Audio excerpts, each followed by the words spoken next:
Hey, everybody, welcome to the hashtag Get Real Woke podcast. I am your host, Frederick D. Scott. And today I am going to be teaching you the secrets behind the PPP loan process. Now, before we get started, I need everybody to hit the like button, hit the subscribe button, hit the bell notification, leave me a comment at the end of this video to let me know what you think about this content, and definitely make sure you hit the join button to join the hashtag Real Woke live chat community. All right, let's go ahead and get into this real quick. So here's the thing, right? I made this video and decided that I was going to come live and share this with you guys today because, I've been watching the news. And I kind of been tracking the PPP loan process. And what I have kind of begun to realize is the indictments are coming out, unfortunately. People are getting in trouble. People are going to jail. And that's not a good thing. And what I'm seeing is, a lot of the people that are being indicted are predominantly in minority communities, more specifically the African American community. So I thought, let me come on and have a discussion about the PPP loan process, teach people some of the inside knowledge that, bank risk managers and senior bankers know to help people kind of understand how this works. So that way, if I can at least save one person, then I feel like I've done my job, right? So here's the thing. Now, I want to put out a disclaimer before I even begin to break all of this down. This video is not designed to teach you how to circumvent or get around or get over on the process. In fact, it's quite the opposite. This video, when you understand everything that I'm going to break down today, I'm hoping that this video will deter you from trying to do things that are, what I'll say, questionable to secure loans from financial institutions. Because what I'm going to teach you today doesn't just apply to the PPP loan process, even though I'm using the PPP loan process to demonstrate how, financial risk management, banking, and underwriting, things like that work. It applies to the overall lending process. And so I want to put that out there real quick. Now, let's jump right into this. So first and foremost, what is the SBA? What is the Small Business Administration? So the Small Business Administration's mission, first of all, they're an independent federal agency, and their mission is to aid, counsel, assist, and protect the interest of small businesses. And the way they do that is sometimes they put on seminars, sometimes they'll send a representative from the Small Business Administration to attend a seminar. Sometimes they teach courses. They also have certifications for small businesses, such as the SBA 8A certification, and they sponsor or facilitate, because you can use the words interchangeably in this situation, they sponsor or facilitate loans. And that's very important to understand, because now we're going to get into what the SBA is not. Contrary to what you've heard, contrary to what you've read, even on the SBA's website, I'm here to tell you that the SBA is not a lender, period. They are not a lender. And I'm going to get into why as we get into this process. So the SBA is not a lender at all. Okay. So to understand what a lender is, you must first understand what Wall Street considers a lender. A lender is a depository taking institution, a bank. That is what we consider a lender. And when you look at various different federal laws and regulations, you'll find out that when they speak the term lender, or when they're speaking of a bank, a depository taking institution, they call them lenders. And you'll notice that as you read along, right, while other types of financial institutions do lend, what we consider them on Wall Street are financial intermediaries. And there is a markedly different thing there, and I'm going to get into that. Now, so when I say depository taking institution, what I'm speaking to is a bank that either has a federal or state charter, FDIC insurance, et cetera, et cetera, et cetera. These are classified as lenders. These are lenders.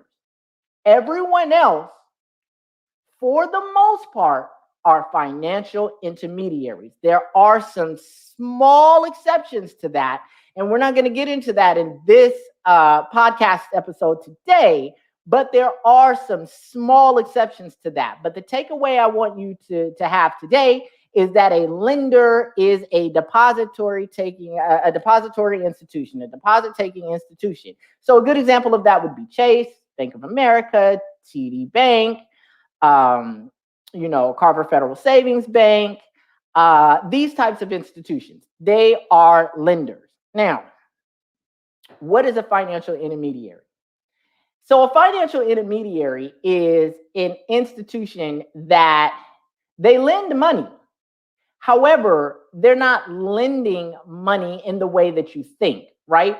So depository institution is a direct lender. And while a lot of financial intermediaries call themselves direct lenders, what they really have are warehouse lines of credit. And I'm going to get into that when I get into CDFI. When I talk about what a CDFI is, I'm going to talk about what I mean when I talk about warehouse lending and what warehouse lending is, right? Because there are different tiers of financial intermediaries. You have financial intermediaries that have warehouse lines with banks and are able to lend on behalf of the bank's money.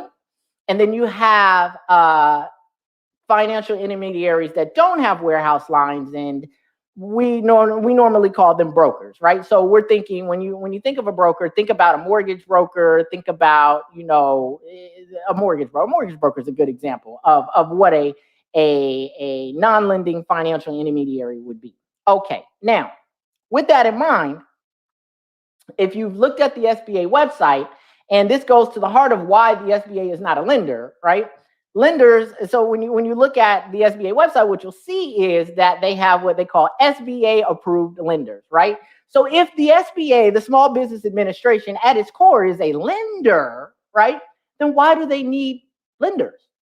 They can just lend the money themselves. And that's not to say that the SBA doesn't lend the money, right?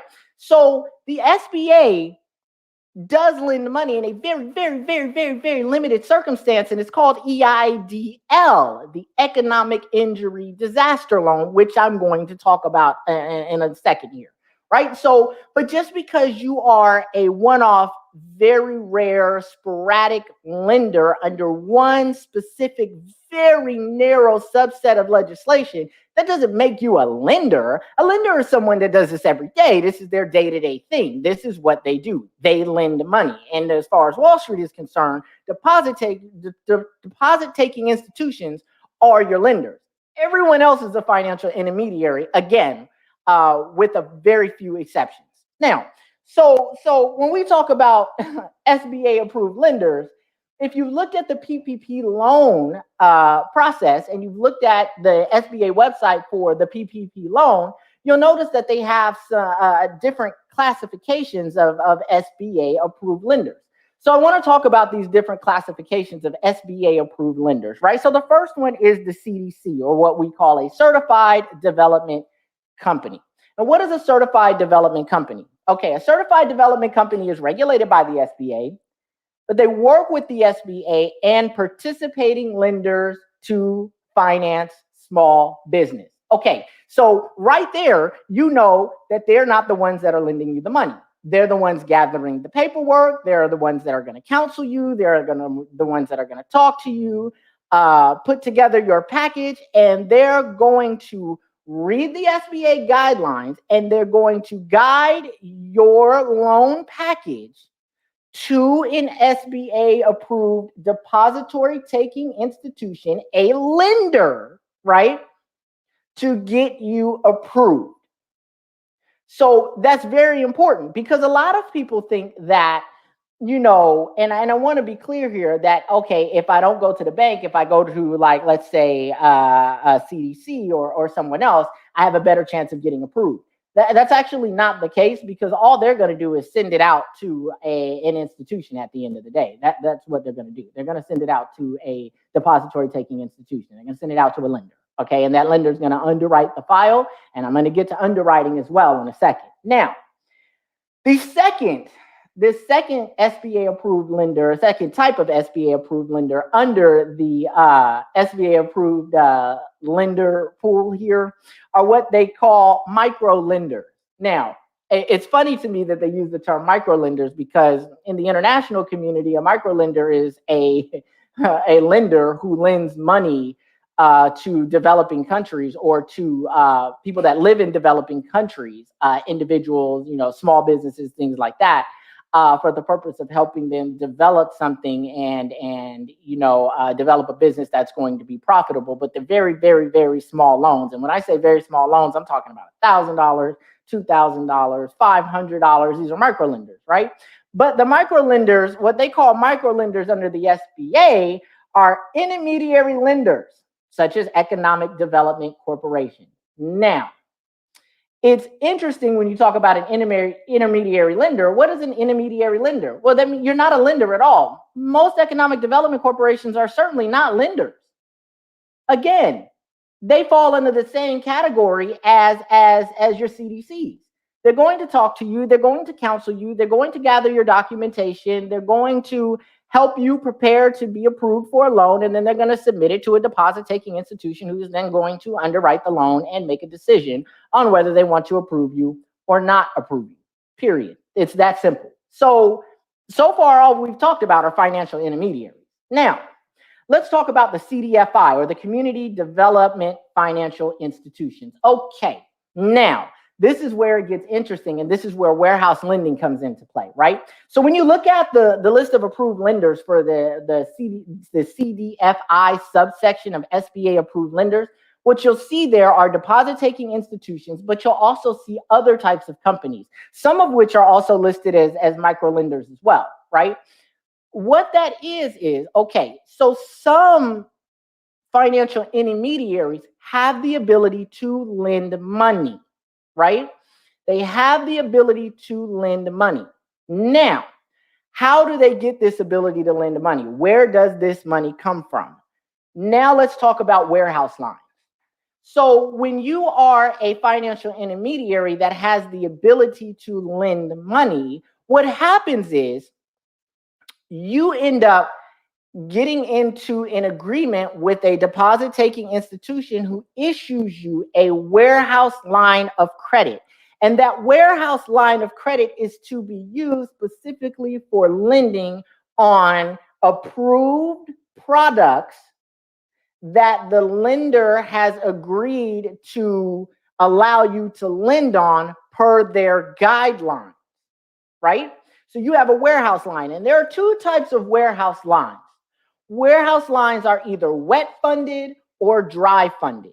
And what is a wet funded warehouse line? What wet funding is the deposit-taking institution issues the financial intermediary a line of credit, but because the financial intermediary has such a great track record, they're a very large company, they have robust policies and procedures in place, great underwriting, great risk management procedures, and have established a track record of lending money per the financial or deposit-taking institution's guidelines, they will allow them to underwrite the file in-house, approve the loan, and actually lend the money before the file is sent to the depository-taking institution. In dry funding, in a dry funded warehouse line of credit, how it works is the financial intermediary can collect the documentation, they can do a preliminary underwriting of the file, but before the depository taking institution will release a portion of the line to fund that loan, the financial or the depository taking institution, what they want first is the file. They want to review the file themselves, be comfortable with the file, approve the file, and then at that point, they will then release the money to the financial intermediary to give to you. So when you talk about CDFIs, these CDFIs that you see that are not depository taking institutions have warehouse lines in place with depository taking institutions. And I'm going to explain to you why it is that the PPP loan and the SBA, the various SBA approval categories were even put in place for the PPP loan process. I'm going to explain that to you shortly. Finally, you have MDIs, right? So this is the last section of the SBA approved lenders for the PPP loan. You have what we call MDIs, or minority depository institutions. A minority depository institution is a minority-owned bank, right? Like a Black-owned bank, like an Asian-owned bank, like a Spanish-owned bank, et cetera, et cetera, et cetera. Now, why is it that this subsect is carved out? If they're a depository taking institution just like Chase, just like Bank of America, why are they carved out specifically? Let me tell you. Okay, so a depository institution that is minority owned, the way they get their bank charter is a little bit different than the way everyone else gets their bank charter. So their bank charters are issued under what's called FIREA Section 308. FIREA Section 308 is a federal law that governs how bank charters are issued to minority banks. And so, of course, because they have special legislation, special regulatory requirements, special regulatory procedures for banks that are owned by minorities, they also give you a carved out subsect all by themselves in the SBA approved lender pool specifically, right? So if someone that is, let's say, an African American and they want to only deal or go talk to an African American owned bank, boom, they can click on MDI, Minority Depository Institution, and they can find a bank that is a Black owned bank that they can work with. And that's really it. That's really simple, right? So now, with that in place, why is it that there are so many different subsects and categories for SBA approved lenders when it comes to the PPP loan? Let me tell you. Now, let's get into PPP versus EIDL, right? And let's talk about that a little bit from a loan processing standpoint. So the EIDL loan is an economic injury disaster loan. It is directly lent out by the SBA. Now, here's the interesting thing. PPP loans are lent out. They work directly with the bank. If you want a PPP loan, that has to go directly through a depository taking institution. Interestingly enough, if you look at depository taking institutions for other SBA loan products, you'll find that all the SBA approved lenders for other SBA loan products generally are depository taking institutions, right? So here's where it gets interesting. The PPP loan is only in place, the legislation that was able to be enacted to even put the PPP loan in place was because there was economic injury to small businesses. EIDL, the economic injury disaster loan, or the legislation and regulation that governs economic injury and disaster initiatives and programs, right, is what is in place and what is allowed the EIDL to be activated, and then further to provide additional economic assistance to small businesses via the PPP loan program. So what I'm telling you in short here is that the PPP loan is really an EIDL. It falls under the EIDL set of legislations and regulations. So why was it carved out specifically by itself, and why is it a standalone product from the EIDL? Which, by the way, under certain circumstances, you could have applied for both the PPP loan and the EIDL loan, right? So let's just talk about that too. You could have done that. Now, why is it that the PPP loan process is carved out as its own special subsect of the EIDL process? Let me tell you why.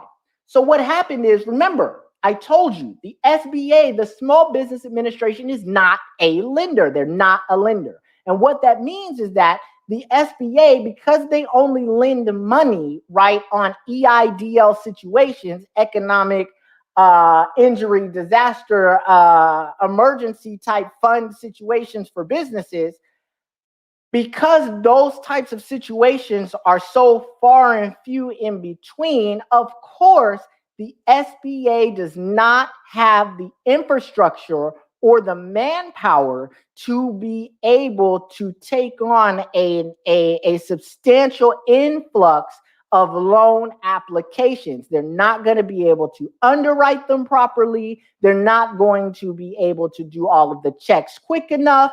And so because of that, right? And because in the last, remember when this is the second PPP loan draw, right? So there was a previous PPP loan issued before this one.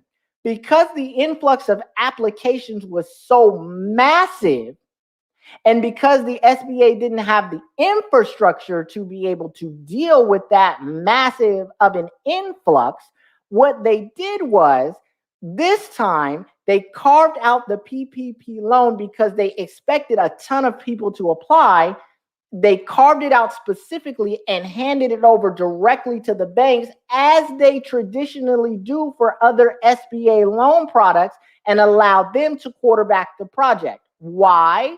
Or at least quarterback the loan issuance process. Why?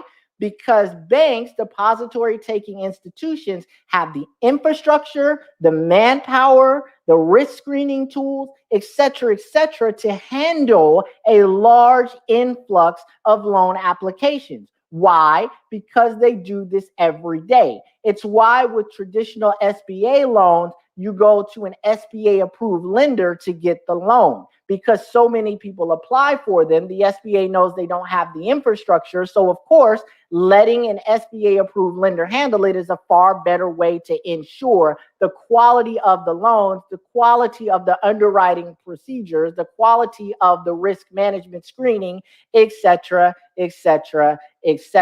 So I wanted to explain that to you because it's very, very, very, very, very important when you deal with this, right? Now, let's talk about what the SBA is providing in this situation. I want to talk about what the SBA really is in the PPP loan process. Okay, so if you have SBA approved lenders that are the ones doing the lending, and if we've already discussed the fact that depository institutions, banks, are really the lenders at the end of the day, now before I say this, I want you to know that part of the Biden administration's plan here was to get this money into the hands of small businesses as quickly as possible.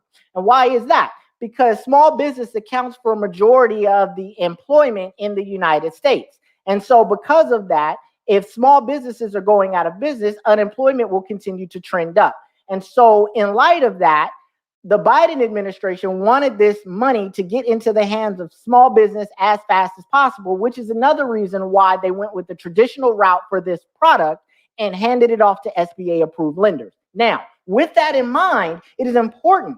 It is extremely, extremely important that you understand that the reason why, so when a bank has to issue money quickly, and we saw this in the mortgage market as well, when the banks have to issue loans quickly or give a lot of people loans or extend access, more access than would normally be extended on a loan product, in order for that to be able to work well, the bank has to loosen their lending guidelines. So that means the criteria and the level of scrutiny that they put behind a loan is a little bit less than it traditionally normally would be in a more restrictive economic situation or a more restrictive loan product. And so with that in mind, why are the banks okay with loosening the guideline requirements for this loan and loosening the underwriting process on these types of loans? It's very simple. The PPP loan, because it is sponsored or facilitated by the SBA, what that really means is that the SBA is providing the banks a financial guarantee. What does that mean?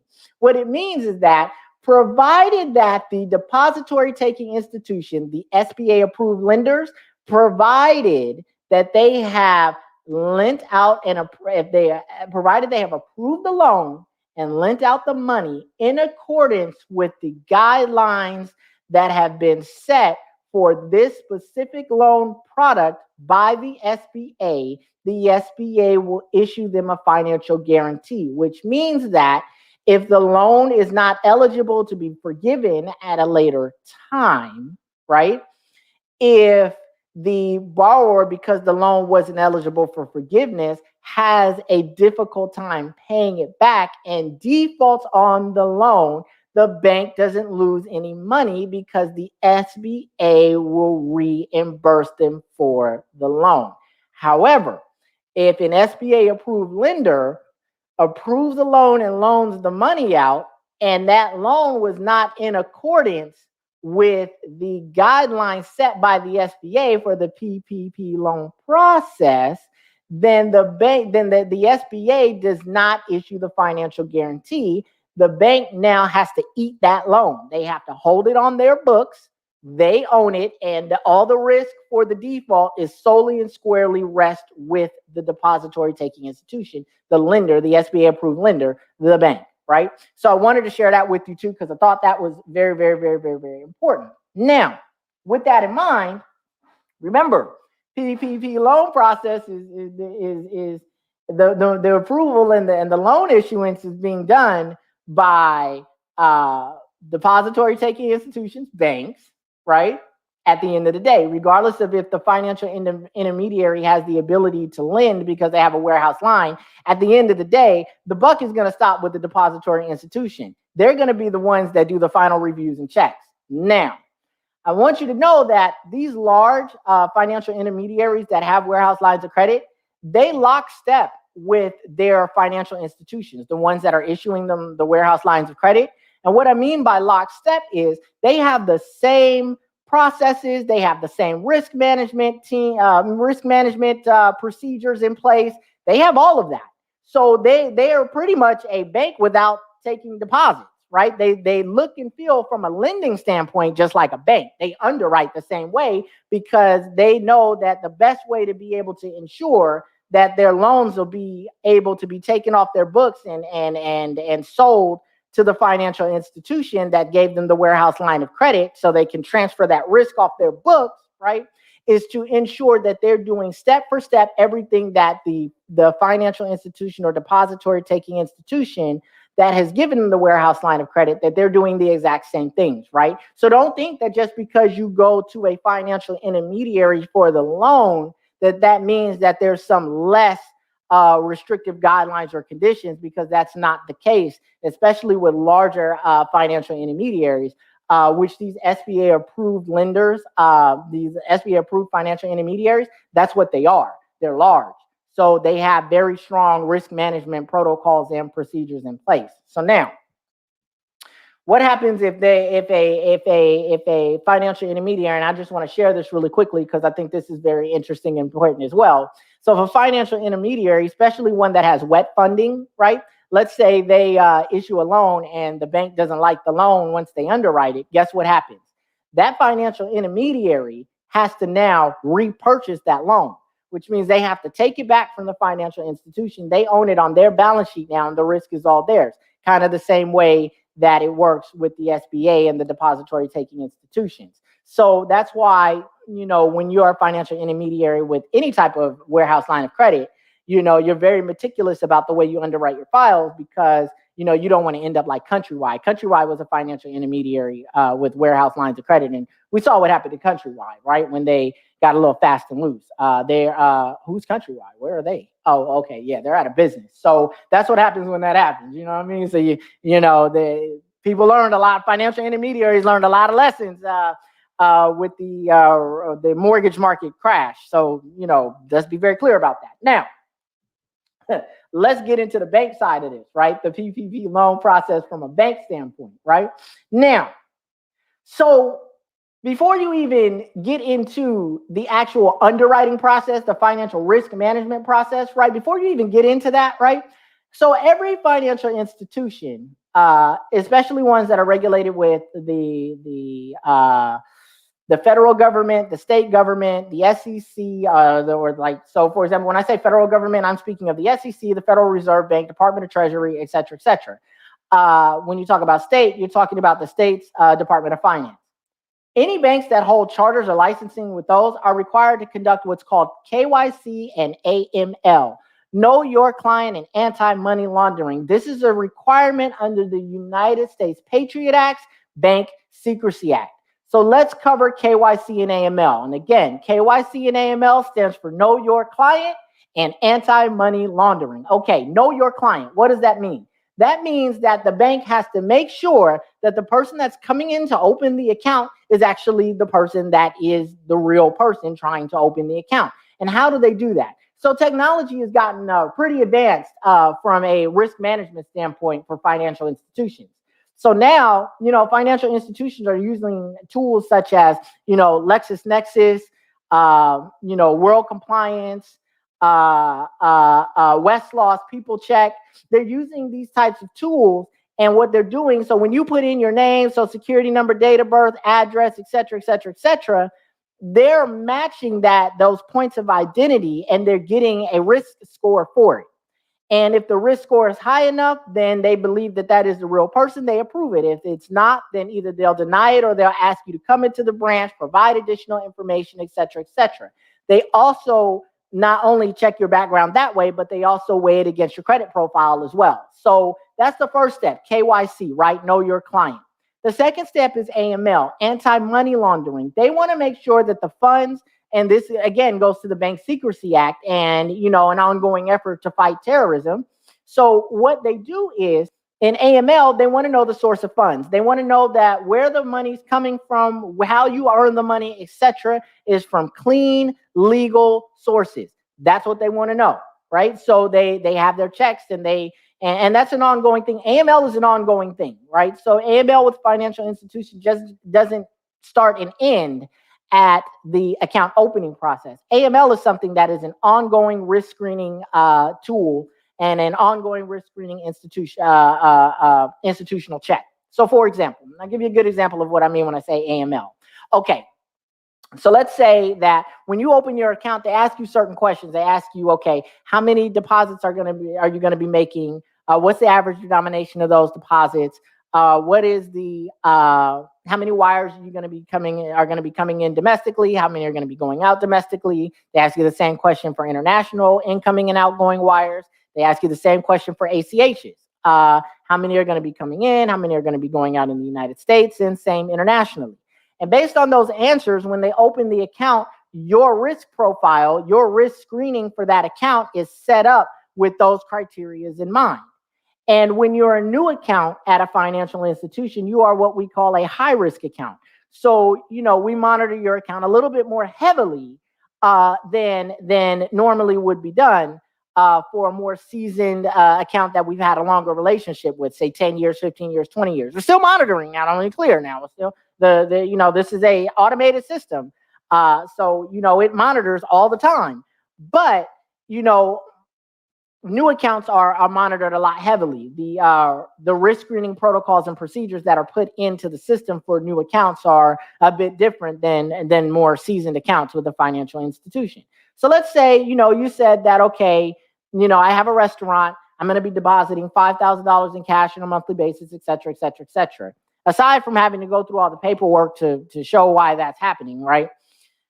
Let's say, you're 3 months in, and then all of a sudden you deposit $10,000 into the account. Okay, at that point in time, right, you've hit a risk threshold with the financial institution. And at that point, you're going to have to do what's called a currency transaction report. And, I could get into currency transaction reports, but that's not really the tone and tenor of this conversation today.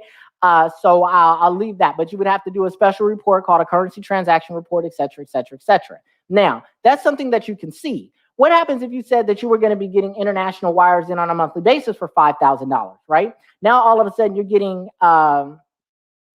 wires in for, let's say, $10,000, and this is going on, over 60 days. You've got you've gotten $10,000 in wires coming internationally. This is a change. You're a new account, and so because of that, the system is already automatically going to flag that account for a manual review. So that means somebody from the risk management team is now going to review your account, check what's going on, and make an assessment of if they think that this warrants further investigation, right?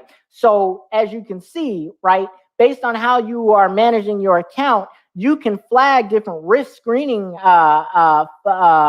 mechanisms that you don't even know you're flagging, which is why communicating with your financial institution if there's going to be a change ahead of time before you make the change in your account is very, very important. Now, so when we get into the loan process, right, because that was just KYC and AML, and I know you guys are like, dang, there's a lot to this, right? There is. So now, when you get into the loan process and you're getting ready to, and you apply for a loan with a depository taking institution or a large financial intermediary that has great risk management screening in place. So when you apply for that loan and that loan officer or that person that you talk to at the Economic Development Corporation or Community Development Corporation or whatever, right? That intermediary, when you talk to them, right, and they gather your paperwork and they send it over to the depository taking institution, the SBA Approved Lender, the bank, right? The first step in the risk management procedure is the underwriter. What is the underwriter's job? The underwriter's job is very simple. The underwriter takes all the documentation that you've provided, and their job is to verify every single piece of it, make sure it's accurate, legitimate, and truthful. Period. That's their job. And depending on the financial institution, how far they go, how deep they go, that's specific to each institution. Every institution has their own underwriting guidelines and procedures that they issue to their underwriters. And there's no unified underwriting set of guidelines and procedures. That is specific to the institution, period. Now, aside from the stated underlying guidelines and underwriting guidelines and procedures, again, there are written underwriting guidelines and procedures, but every underwriter is different. So, the level of scrutiny that's put on a loan application is dependent on the underwriter as well. I mean, if the underwriter is a lazy underwriter, then they may not do all the checks that they should do and would just approve the loan or recommend the loan for approval to the loan committee without doing all of the checks, et cetera, right? And this happens, right? This does happen. So there is some human error in the underwriting process. However, part of that risk management process now, remember I told you, is verifying every single document that you have. So when you come to the PPP loan process, it gets very interesting. So, when you apply for a PPP loan, they ask you some very, very specific questions. It seems like a very simple form, but they're asking you some questions that are very easy to check. For example, what was your revenue over the last 12 months? How many employees did you have over the last 12 months? What was your annual payroll over the last 12 months, et cetera, et cetera, et cetera. Now, check this out. Here's where it gets interesting. And this is why you have so many people getting in trouble with the PPP loan process. When you make an assertion or you make a statement on a loan application that's not true, that is first and foremost bank fraud. I want you to know that that's bank fraud. I'm going to talk to you a little bit more about that later. That is bank fraud. And so now, when the underwriter goes to do their checks, one of the things that you're going to end up signing as a part of the loan process is what's called a 4506T. What is a 4506T? A 4506T is an IRS form that you sign that gives the lender / depository taking institution / bank the opportunity, the right to reach out to the IRS and get your records from the IRS so they can compare what you submitted with what's on the IRS records. So now you have this business, you've applied for this loan, you said you've had 10 employees, but you really didn't have 10 employees. You say you had 100 employees, but you really didn't have 100 employees. Now, here's how an underwriter goes about doing that. They know that if you've had 100 employees over the last 12 months, if you've had 10 employees over the last 12 months, heck, if you've had one employee over the last 12 months, you would have had to pay payroll taxes to the federal government, to the IRS. And you would have had to have done that quarterly, right? Which means that when they reach out to the IRS to verify that you actually had employees by verifying your tax returns that you've submitted, the business's tax returns that you've submitted with what's on the IRS records, they're going to notice that there's a discrepancy immediately because you didn't pay payroll taxes. You didn't list employees. You didn't show any payroll, et cetera, et cetera. So one of two things is happening. Either A, you owe the IRS some money, or B, which is more likely, you lied on your PPP loan application. Now what happens? Once the underwriter notices, remember, they're the first step, they're the first line of defense in the risk management screening process for a depository taking institution, a lender, financial intermediary, whatever you want to call it. Check this out. Once that underwriter discovers fraud or potential fraud, they notify the risk team. And the risk team now launches an investigation. So what the risk team does at the bank when they notice that there is fraud or suspected fraud, or if they've already identified a discrepancy in your file that is not true, because it's an IRS thing, it's federal, guess what they're going to do? So all financial institutions, right, that have bank charters, are registered with the SEC, et cetera, guess what? They are members of and there's a legislation for it, but the subsection, I'll tell you the subsection, is section 314A and section 314B information sharing system. And what is that? So section 314A is a where the financial institution gets a list from the Department of Treasury on a monthly basis. It's called an OFAC list. I'm sorry, I believe it's on a weekly basis. It's called an OFAC list. And what that OFAC list is all the people that, you're not supposed to be doing business with as United States citizens. That doesn't really matter for you. What does matter, right, is section 314B information sharing system. So these systems are monitored and controlled by FINCEN. And what is FINCEN? FINCEN is the Financial Crimes Enforcement Network. It is a collective of the FBI, the SEC, the ATF, the IRS enforcement agents, Department of Homeland Securities, all the alphabets you can think of, they're all members, right? And so what happens is when you apply for that loan and you've lied, right? And mind you, the financial institution doesn't tell you any of this because they're not supposed to, right? What they do is file a SAR report. And what is a SAR report? A SAR report is a suspicious activities report. They put it in the information sharing system to notify the Financial Crimes Enforcement Network of potential fraud. And at that point in time, the Financial Crimes Enforcement Network steps in, the relevant agency that this potential fraud applies to, steps in and begins an investigation. And if they can determine that there's fraud, they will what we call send the information over to the Department of Justice with all of the evidence and a recommendation to prefer charges, which means to indict you. Right?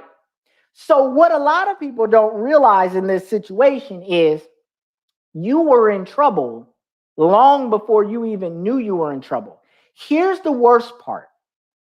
And this is why, if you read the description on this podcast episode, I told you that just because you get approved for the loan doesn't mean that you're not in trouble. Here's the interesting thing. The interesting thing is if somebody else has already gotten in trouble and your name has already come up and you're already part of an ongoing investigation, and now you've just been approved for a PPP loan or in the process of getting approved, guess what? Once the bank notifies the Financial Crimes Enforcement Network, the Financial Crimes Enforcement Network may instruct him to go ahead and approve you and fund the loan. Why? Because it then adds to the loss amount. But we'll get to that when we talk in another section of this situation. So just because you've been approved, just because you've gotten the money, doesn't mean that you have gotten away with anything at all. So I want you to understand that. I want that to be very clear in your mind. You do not get away from the financial institutions. There are too many checks and balances in place to be able to check things out. There are systems upon systems upon systems. Risk management is a big deal. No bank wants to be defrauded out of money, so they spend millions upon millions of dollars making sure that the risk of that is low. So let's be very clear. Now, what the underwriter may do, right? And this is where you dig yourself a deeper hole and don't even realize you've dug yourself a deeper hole. And some of you this may have happened to. So, when I'm telling these things, you're probably thinking like, oh my God, this is exactly what happened to me. Don't worry, I'm going to get into how you might potentially be able to fix this situation and keep yourself out of trouble later on. But sometimes the underwriter will identify fraud, right? Potential fraud. And what they'll do is they'll notify the risk department, and the risk department will come back and say, and this is before they file the SAR report, or they might file the SAR report and then tell the underwriter, hey, condition them for more documents. Now the underwriter will send out conditions and they'll say, hey, let me see your last 2 years tax returns. Let me see your last 2 years of balance sheet, statement of income, and cash flow statement, right? So they'll start conditioning you for more documentation to see what you're going to do, right?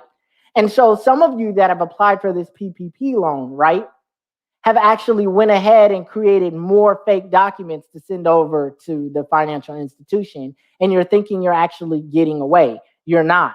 They're just strengthening the proof of fraud to build the case stronger for the Financial Crimes Enforcement Network to come in and arrest you. That's it. You're not getting away with anything. I want you to know that because it's very, very important. Now that we've talked about all of that, and I'm pretty sure some of you guys are like, oh my God, your heart's probably beating in your chest. You probably want to boo-boo on yourself at that point. It's okay. Listen, we're going to talk about how you could potentially fix this in a little while. But before we get into that, I want to talk about PPP loan forgiveness, right? So under the PPP loan, under this PPP loan program, it is possible to have the loan forgiven. Now, so first and foremost, I want you to know that in order to qualify for that, first you can apply at any time during the loan period, right? So they've issued you the loan, all of that. You can apply for forgiveness at any time during the loan period, and you can even apply up to 10 months after the maturity of the loan. What does that mean? Up to 10 months after the total loan becomes due and payable, you can apply for PPP loan forgiveness. But in order to be able to qualify for PPP loan forgiveness, your employee and compensation levels have to have been maintained. So that's number one. That's step one. Number two, the loan proceeds are spent on payroll and other eligible expenses. And number three, 60% of the proceeds had to have been spent on payroll. Now, what are other eligible expenses, right? So other eligible expenses are like operating expenses, marketing expenses, things that help your business continue to remain a going concern. And not only do they have to be eligible expenses, they have to be reasonable expenses. Now, for some of you who think that you've gotten this loan and that you've got some creative way to where you're going to do what you want to do with the money, right? And then, you're going to be able to show it as a creative expense. Let me stop you and let me help you out. So guess what? Let's say you decided, oh, okay, I can use it for operating, marketing, this, that, the third. These are all eligible expenses. I'm going to set up another LLC. I'm going to have that become a contractor of my LLC and bill me for services, marketing expenses, and I'm going to pay that LLC, and then I'm going to be able to keep the money. Remember, you got to file taxes on that LLC at the end of the year, right? And remember, when you do that they're going to know who the owner is and know that, they can discover the owner and in an ongoing investigation, part of a subpoena, right? So when that money comes into the bank, wherever it went, if they suspect any type of fraud, they can go in and subpoena all bank records and take a look at where that money went. They're going to contact the company. They're going to do all of that. It won't be hard for them to figure out that you also own that company as well and that you've what they call money laundered, right? So don't think that you've got some slick way to get around the PPP loan forgiveness point of this. You don't, okay? You don't. Don't do it. It's not worth it. You're going to jail. I'm telling you. So that's PPP loan forgiveness. Now, 60% of proceeds spent on payroll. These are reasonable payroll expenses. In fact, if your payroll expenses for one person are over $100,000, anything above that $100,000 don't count towards payroll forgiveness. or PPP Loan Forgiveness. I just want to put that out there for the record. So don't think that you're gonna, say that you paid yourself $250,000 in payroll and think that that's gonna fly. It's not. It's not. They're gonna take a look at that. They're gonna want to understand that. And they're not gonna, 150,000 of that ain't even gonna qualify for PPP Loan Forgiveness anyway. So don't do it. It's not worth it. Now that we've gotten out of that out of the system, give me a second.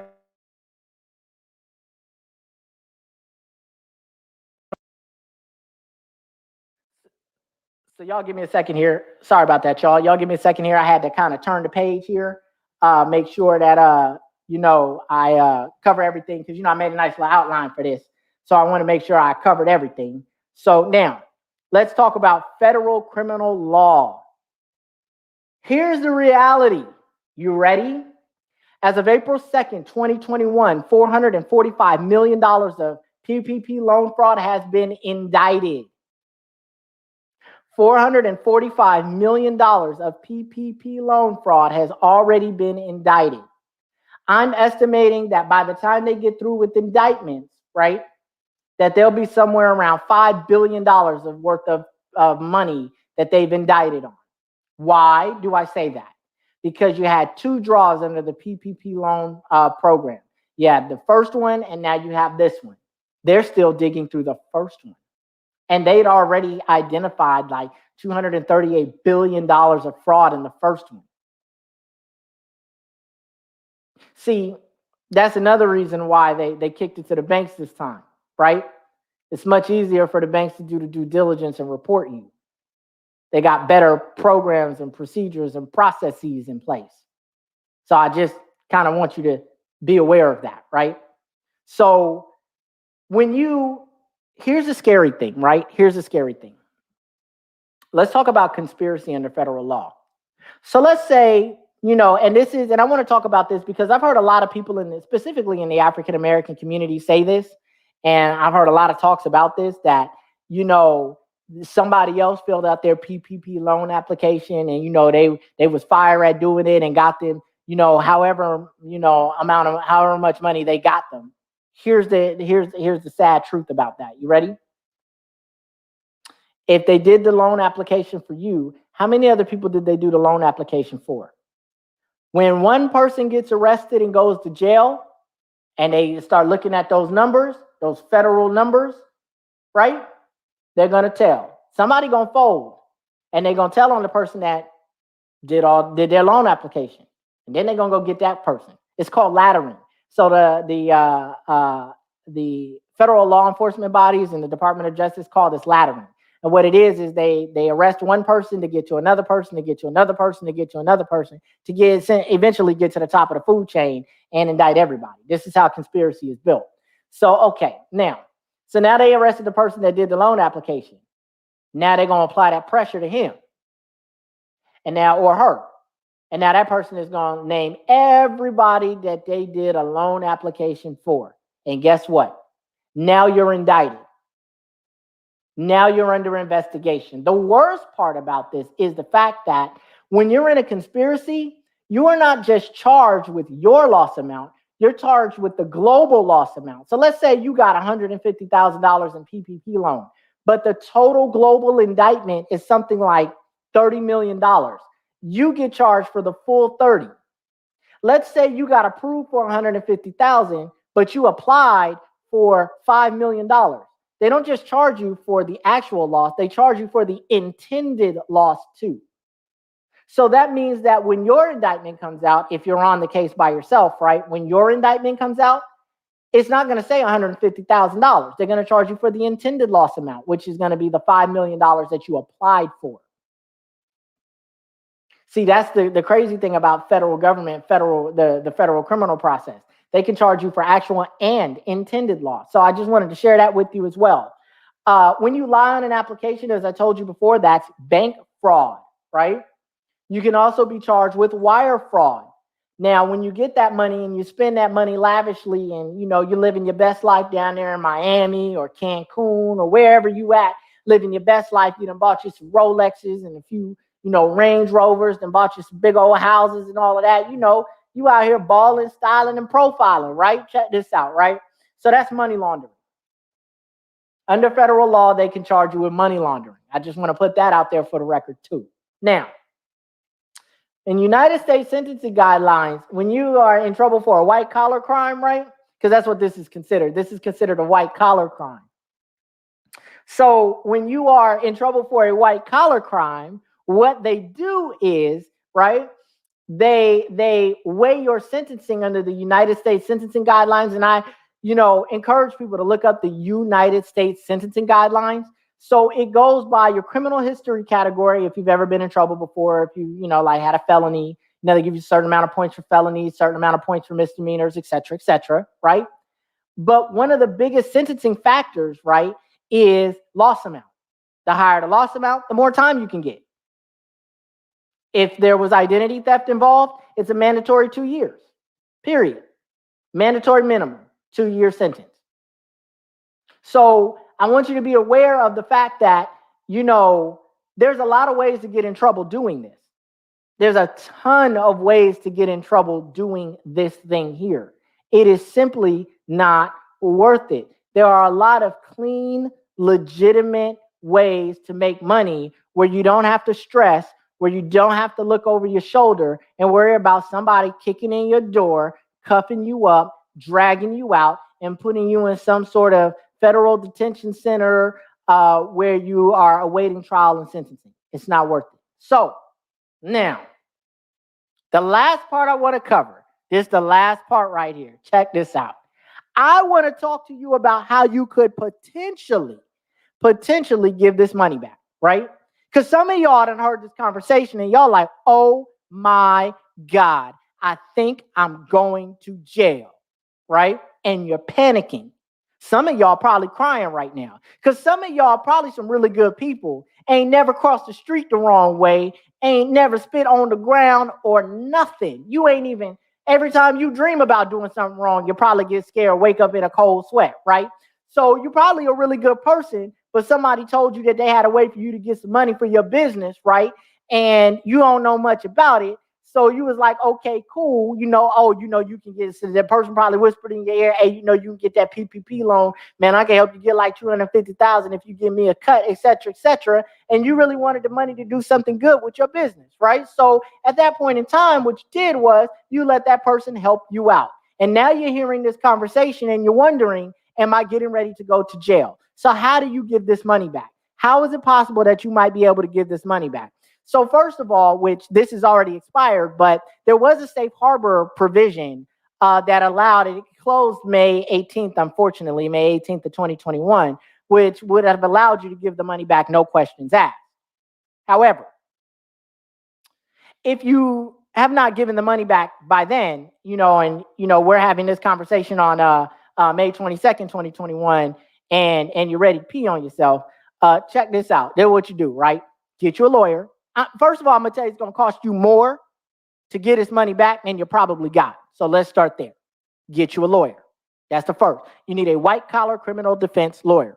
You need to be honest with them and tell them what's going on and retain them, right? And let them negotiate with the Department of Justice, negotiate, right, with the requisite federal authorities to be able to help you give this money back in a way that doesn't get you in any trouble. Let them reach out to the financial institution. Let them talk to the financial institution's risk department. Oftentimes, what they really want more than anything, right? And I'm going to tell you, as someone who used to own an investment banking and advisory firm, one of the biggest things we want back is the money. If we can get the money back, right, then we're a lot more willing to work with you, which means we might not, we may recommend that you don't get in trouble, things of that nature, or we may, help you negotiate with the federal authorities to get you, out of the situation you're in, right?